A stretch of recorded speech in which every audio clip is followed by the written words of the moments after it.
Oh, hi. Y'all ready to talk about 2020? Because what a year it's been. This is probably going to be a real long, chatty, probably going to be shedding some tears type video, talking about things, being introspective, probably going to get real deep in the cheese. So if none of that seems like something you want to deal with today, I feel you. If you want just like a chill, looking back on some positives from this year, let's just hang out. As I am filming this, I am having a really, really rough, sad day. I have had a couple sad panic attack filled days. I am having a hard time. I think everyone is, and I haven't felt like it was my place to talk about it, but now that I have finally let myself acknowledge how not good I'm doing, I am feeling less pent up at least. And, misery loves company. So if you're also in a dark place, let's just hang out and chill. So feel free to make yourself a nice warm beverage because we are in the throes of winter right now. We have gotten about 18 inches of snow over the past 72 hours or so. To give myself some credit and something to be proud of to start out this video, I learned how to use a snowblower this year, and I'm not the worst at it. So that's pretty cool. Yeah, definitely time for cozy drinks. Don't feel obligated to put booze in it, obviously. I have just been wanting to buy myself some maple whiskey for a while now, and I finally went out and did it and treated myself a little bit. So where to start? I have two things I want to cover. We'll do the short one first and then we'll get into the other one. So if you're curious about my no-buy year, we can tackle that first, and then we'll get into kind of just reviewing a bunch of the stuff I made, because I don't think even I'm aware of how many things I made. Granted, there is a massive slew of stuff I've sold through my Etsy shop that weren't sewn together for videos or anything, so I don't have documentation of many things I've made, but I did hit the 300 Etsy sale mark this year. That took me by surprise because I didn't feel like I put that much time into my shop this year, and I still made over 100 sales just this year, so that feels really good.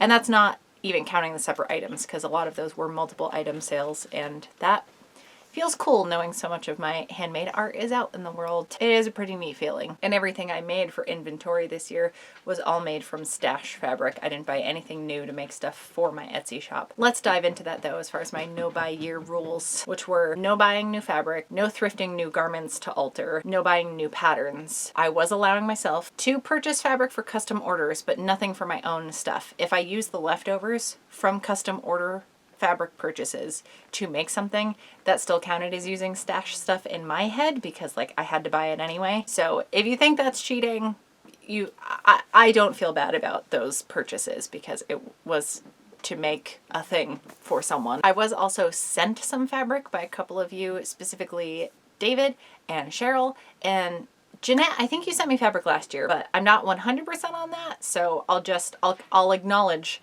that I was given fabric from you as well, and I wasn't gonna not take it, so I did use that for a bunch of stuff, and I did buy myself things like new patterning paper, and I got real fancy with it and got myself some Swedish tracing paper. I think I got some measuring tools, and I was also gifted a lot of things like that. A ton of thread from Cheryl. Oh my god, the thread I was gifted. So there were new sewing notions I acquired. I'm not counting that in this because like you need the notions to make the stuff. It is the patterns and the fabric that I have a problem with. One thing I thrifted this year. This set of drawers right here. I got it for $2 sometime in the summer when I felt comfortable going into a Goodwill, because it was hot out, so they had all the doors open, so I didn't need to actually touch any surfaces. I went in, found a thing that was going to be useful for what I needed. Only interaction was with the cashier, and then I got to fuck off. And now I have this, and it upgraded my entire sewing area over here. So all of my paperwork and things and stuff for packing Etsy orders, all my little note paper and my stickers and my washi tape, that all lives in here. So I did thrift one thing. I don't know if that counts as cheating. Again, I don't feel guilty about this purchase. It wasn't like a dress that didn't fit, but I could use the fabric to make a thing. And not only did I not thrift anything new, this bin here is no longer for alterations. Remember earlier this year I did a video on my repair pile and things I was going to work on and my plans for that year? I finished every single one of those projects. Repair pile is never truly gone because things break. Is break the word? Things wear out or tear, or they're just cheaply made so they don't hold together very long. So I know things will start accruing. And as well as no buying materials for in my sewing room, I also didn't buy myself any personal clothing items. I didn't thrift a single garment. Okay, energy shift I just got. Just a bummer phone call, but not unexpected. It is just virtue of COVID Christmas time. So I don't even remember where it was. Talking about the rules and what ones I broke for the no-buy year. One problem I have run into is some of my clothes are wearing out, which regular stuff is fine to adjust. Ooh, I'm sitting very poorly. I went to all that physical therapy for my shoulder and my neck and everything, and just right back to old habits of slouching like a goblin. But that's why I wear the bog trolls, so cheers. Yeah, I did miss thrifting because it was kind of a calming, therapeutic, very tactile experience just going through and touching every garment and then trying it all on. But the last thing I wanted to do was put my hands all over stuff that other people had put their hands all over. So if I was gonna have to do a no-buy year, at least it was during a pandemic. It made it very easy for me to make that decision to be like, do I want to go fabric shopping today? Fuck no. I don't want to leave the threshold to my house. Obviously, I would prefer that there wasn't a pandemic happening. It wasn't a particularly big struggle for me this year. And getting through that repair pile was such a huge deal because some of that stuff has been sitting there for like pushing a decade. I think 2021 is going to be a year where I learn how to mend stuff. Now I know how to like repair a seam, and if there's a run in a sleeve partway in a knit thing that I don't have replacement anything for, I know how to shorten that sleeve and have it still be wearable and make those kinds of adjustments. But repairing things like the toes on my sweater tights, can't go buy new ones because that's part of the deal I made with myself. That's something I can stitch together, but also heels on socks. I know when I did my secondhand September project where I didn't buy anything new at all, but I did show off things that were 100% thrifted outfits for the entire month. That was 2019 I did that? Was that a year ago or 2 years ago? Doesn't matter, time is meaningless. I noticed that the thing I was gonna have trouble purchasing for myself in a sustainable way is underwear, socks, leggings, tights. Everything else I can thrift or make for myself out of thrifted fabric. Repairing is going to be a really good option. I did ask for one of the darning mushrooms for Christmas, though the dream is to have one of those. Have you seen them? The like block darning loom things with like the pegs that you can flip over. I don't 100% know how they work, but darning is something I've never done and I want to learn how to do. And that's something I really want to teach myself how to do and practice because that is a weak spot. And with how much I learned and grew with my sewing this year, I'm excited to get into another realm of it, you know, because it's still sewing, but there's so many different facets of sewing that I haven't explored yet, and that's one of them. Okay, if you have any questions that I didn't cover on this, let me know and we can talk about it some other time. But now, let us take our emotional road trip down the list of stuff I made this year. It's mostly going to be me going through videos because I mostly have documented everything, but I'm also going to take account of how many garments I've made. Again, not everything got filmed because some was for custom orders, some were for presents that I just didn't take videos or pictures of. That's something I need to be better about, is even though it's a gift and it's not something I'm like documenting the process of making, still for my own sake, just remembering that I made the thing, especially when I'm really proud of it. There are some Christmas presents I sent off. If they send me pictures and are okay with me posting them, I will then share them on my Instagram or on the Discord or something. By the way, just to remind everyone, if you would like to join the Discord, everyone on my Patreon, which they get the world of credit for me being where I am right now this year with all of my sewing. And just personally, let's not cry yet. Let's not get there this quickly. I'm so thankful for all of them. They have taken a vote and want everyone to have access to the Bog Troll Discord. So just shoot me a message over on like Twitter, Instagram, or on my Facebook page and let me know you want in and I will send you an invite link. Okay, let us look into some of our projects this year. I'm gonna get some notebook paper so I can keep tally. Ooh, I just got goosebumps thinking about this. I don't know why. I have posted all the videos. It's not like there's going to be any surprises in here, but here we go. And actually, before I even do that, I apparently have a Sewing Nerd in 2020 video. I'm going to watch a little snippet of that just to see if there's anything worth remarking on. Welcome to 2020, bitches. We did it. Woof, 2019 was quite a trip, huh? It was not all bad, certainly. Just one of the most stressful years. No, I can't even say that because 2018 can go fuck itself forever. It's okay in 20. Oh, sweet summer child. Basically, being an adult is hard, and I've been coming to terms with that the past couple of years. Fair. Yeah, I'm really excited, and I know it's going to be hard. It's going to be a lot of work. I'm going to be very frustrated at a lot of points, but I know I'm going to come out at the end of this year a better seamstress. That is my goal, is to be a better maker, learn more stuff, really like batten down the hatches and push through difficult projects. That feels really good to hear myself say that and know I did it. We did it. Y'all helped me get here. Okay, the first cry has happened. Let's sink into the actual project, shall we? I think I'm going to break this down into garments and non-garments, because I have some bags. The first project here is a wood sling. So like, what does that count as? I'm going to be looking at my phone a lot because this is where I'm looking at like what videos I did. So apologies if that is also annoying, but again, chill hang time. Wood sling was number one. Not so difficult, but working with canvas, kind of a pain in the dick. And there was some troubleshooting I had to do with the really bulky seams. And it's not something I probably would have felt comfortable tweaking before. So that was a growth project. The first like garment thing I did, I don't know what to count this as. There's a skirt and a top. So we'll count that as 2 garments for my Goon cosplay, which was a huge bucket list costume for me. I forgot I did that somehow. That had been on my mind for years. I started it 6 years prior to actually putting the whole thing together. I've done so much since then, I fucking forgot that I made it.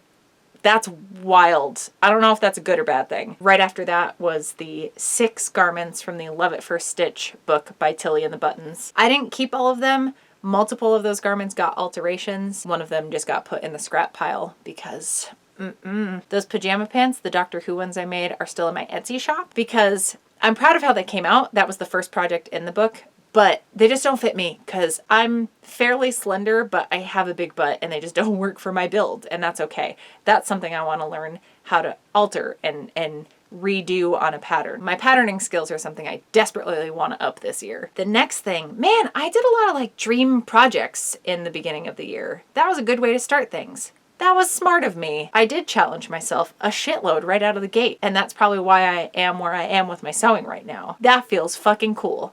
So I did my most recent iteration of my Ramona Flowers subspace bag. This is my 3rd iteration of that, and so proud of how it looks. Then I made a plaid skirt. I practiced pattern matching for the first time. That felt pretty good.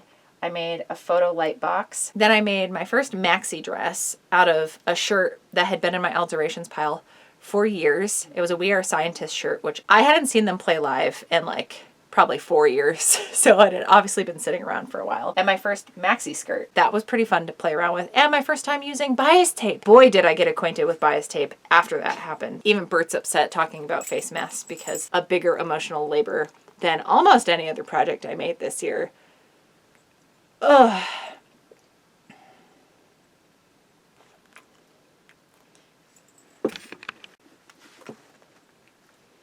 Also, this is my first full year with this little stink bean. So, you know, 2020 wasn't the worst, and I think that's a proper way to end this.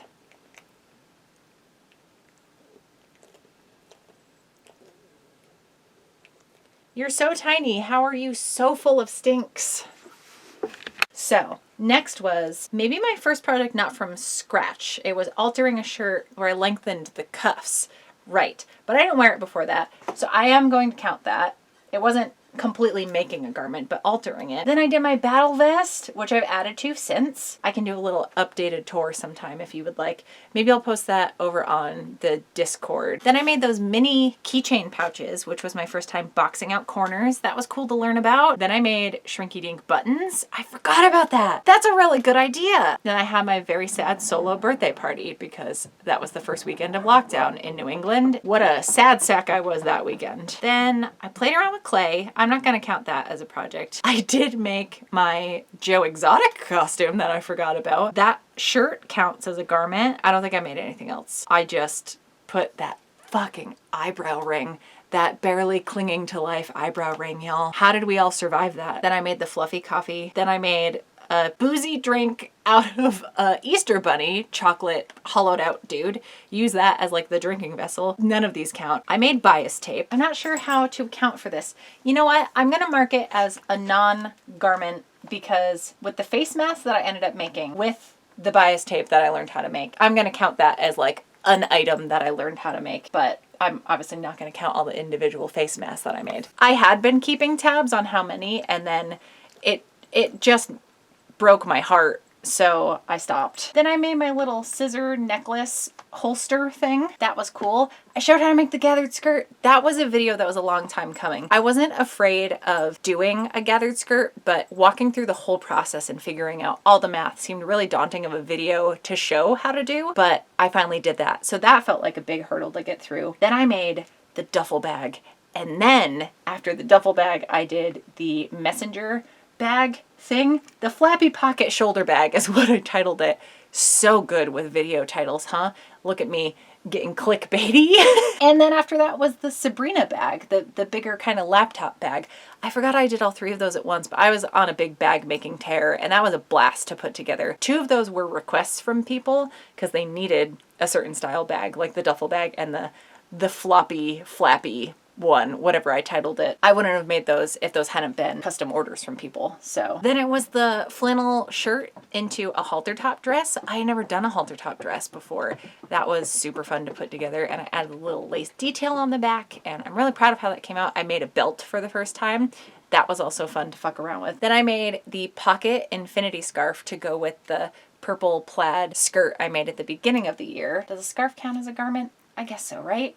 Then I made the elastic waisted gathered skirt. Oh, and then the rainbow handkerchief skirt. I always want to say scarf, and I don't know why. That silk charmeuse was so hard to work with. Easily the most challenging fabric I have worked with that isn't a really sticky vinyl fabric. I hand sewed that entire hem. That was many inches, like hundreds of inches of skirt. And actually, I think I'm gonna hem it into like a round circle skirt bottom because I like the look of the handkerchief skirt. Words are hard, y'all. Cut me some slack, please. But it just drapes too low that I find myself not wanting to wear it. It just gets stuck under my chair wheels on the office chair I'm sitting on. And if I'm going to drive somewhere, it gets stuck in the door where it's always the corners doing that, where if the corners aren't so long, then that isn't going to keep happening. Right, then with the tiny center scrap of that fabric, I made myself my own wrist pin cushion. Then I made my first tote bag, which seems like I should have, in the trajectory of bag making, done that before I did the way more complicated bags, but I'm still happy with how that one turned out. And oh my god, that Bambi fabric, y'all. What?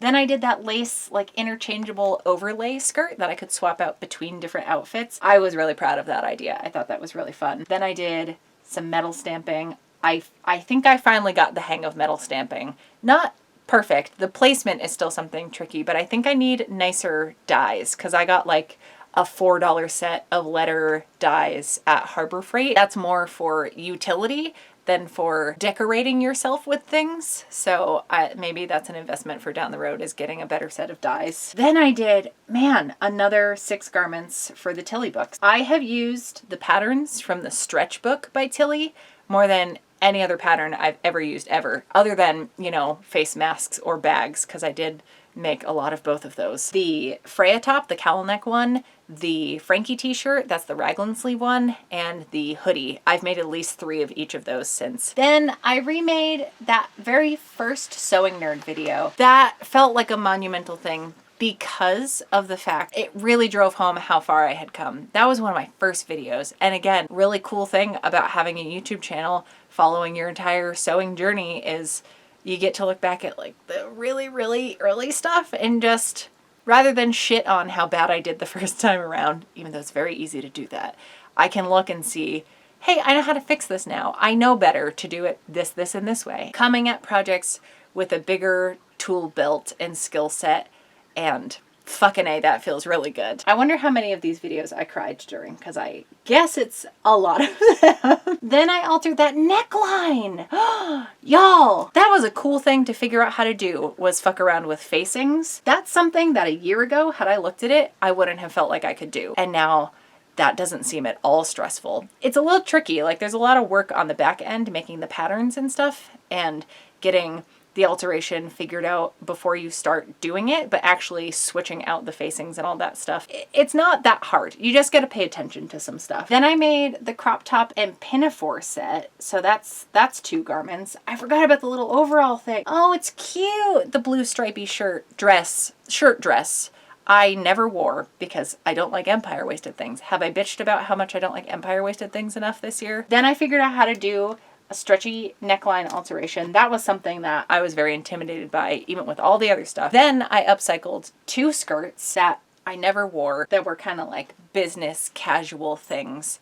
And one of them is now in my wardrobe. I added a lining to it since I did that video, so I'm much more likely to wear it now. And the other one I put in the dryer and it shrank a little bit too much, so that is in my Etsy shop. Actually, I haven't put up the listing yet. It will be in my Etsy shop because I'm too tall, but it will be perfect for a shorter person. I am all legs and too much of them stick out when I wear the skirt for it to be acceptable for a place I would wear a skirt like that, if that makes sense. Then I have the circle skirt that I made that I talked about in my pandemic makes, and all of the alterations I did on the Love It First Stitch dresses. I made another t-shirt, another raglan sleeve shirt for that video. I'm sure there are others. I do not feel like rewatching that whole thing. Oh, the fucked up dress. There's a black skirt that I made myself that was in that video as well. I'll put that up here if you want to see like a more in-depth update about the stuff I didn't film but made earlier in the year. Then I made the sheer top. Those were 2 very tricky fabrics. It was stretch velvet and then just like a sheer watery invisibility cloak-esque fabric. And then I forgot about the Starberry dress. That was like my pièce de résistance. That's a top and a skirt. That was a wild project to make, and honestly I feel cool as hell wearing that thing. Oh, and then we have our little Bert hot dog costume. I put that off for so fucking long and I regret every day I didn't make it for him because what a joy that was watching him run around in that fucking thing. Let's see. And then I made my Totoro hoodie. I have made both a Totoro onesie, like full-on onesie, and a Pikachu onesie. I've actually made a couple of those for my Etsy shop. That was last year though. And I also made a custom Grinch onesie for someone, which I thought was a little odd because they did buy it in March, but like, listen, you can be Christmassy all year round. I like being Halloween all year round. So to each their own. I'm not here to judge. I'm here to make people stuff that they will like wearing. Then we have the last minute Halloween costumes. Oh my god, that dumb cup hat I made. And then one of the things I've had the most fun making this whole year for like my Etsy shop and for gifts for people is the boxed out zipper pouch, like the actual makeup bag, not the keychain one, but the actual makeup bag one. I don't know why that felt like such a big hurdle, but I love making those, and I definitely plan to do another batch at the beginning of the year for my Etsy shop because I have a ton of fabric picked out. I just haven't had the time to make them because it's been a bit of a year. Then I made the no-sew fleece blanket for my best friend, and she just texted me earlier today about it, and it made me really happy. Then I finally made a pick line accessible and port accessible top with the cam snaps and talked about the zipper ones that I had, and for the second time fucked up the zipper situation. I am the world's biggest meathead, but I got there in the end, you know? Then I made the jet pillow, which is another gift for my best friend. Right. I did the Deathly Hallows dress. An alteration on a dress I had a lot of baggage about, and it's not worth bringing any of that up right now, but it was the very last thing in my alteration repair pile. I kept avoiding doing it. I knew it was going to be emotional. I didn't know if I knew how to do it, and then I fucking did it. It came out great. It's like my new favorite dress. I have goosebumps thinking about it, which is really nice, knowing like I at least tried. That's all I was going to ask of myself, was to give it a try. If I fucked the whole thing up, nothing would have been more satisfying than cutting that whole thing up into tiny shreds and stuffing them into dog toys that my dog would then try to destroy. It didn't end up having to go that route, but I was willing to go there because it wasn't doing me any good sitting in the back of a cabinet that could be used for storage for other fabric. I mean, as you can tell, I immediately put different shit in that shelf, but now that shit isn't sitting on my floor. It is no longer the repair pile, but it is where new lovely fabric gets to live. And by new, I mean stuff I was gifted or just other stuff that didn't have a home before that was just like on top of boxes elsewhere in my sewing room. Then I made the cushion covers. Right. that felt like a really big challenge because everything was fitted, nothing was stretchy. There were really big metal zippers involved. They came out great in my opinion, especially because I went back into that last step of all the top stitching around the edge to keep the seam allowance in one place. I also did some alterations for them. I've done alterations for other people throughout the year, but I didn't document any of it because it was like hemming pants or letting hems down or fixing like a rip in a shirt, a myriad of those kinds of things.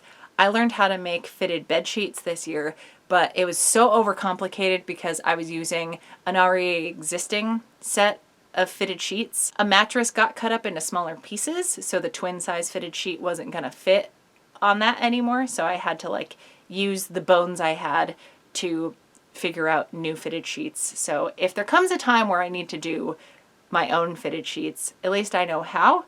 Maybe I can do a little diagram and post it up on the Patreon, because I do, for many of these projects that I've talked about, especially the bags and stuff, I have free patterns up on my Patreon. You don't have to contribute to it to get access to that. That's another thing that all of the patrons want to gift to everybody, because we all just want everyone to make stuff, you know? It's my favorite thing to do. And if I can help you along that road, that's what I'm here for. If you want a little diagram on how to make a fitted sheet, let me know, and I will do a little drawing on my graph paper like I tend to do in my fun colored pencils and crayons, and I'll post it up there. But it'll be a little mathy, so if you don't want me to go through that process, also don't worry about it. But I will deliver if it is requested of me. But it seems like a pretty specific thing to have to do, and something I was fucking terrified to work on, but finally made myself do, and you know, I figured it out, and it came out fine. That was the point of this year, was to fucking challenge myself. I've definitely grown, like a lot, and I am a better seamstress now. And the last video I just posted is stockings. I made those last year though. I'm not gonna count any of that. So let's look at the total of things I made garment wise. There's 5, 10, 15, 20, 25, 30, 35, 40, 42. Cool. Of all the numbers to pick, that's the best one, no? And then 21 non-garments. Now these are almost all things I have videos on. There are some other things in there that I made.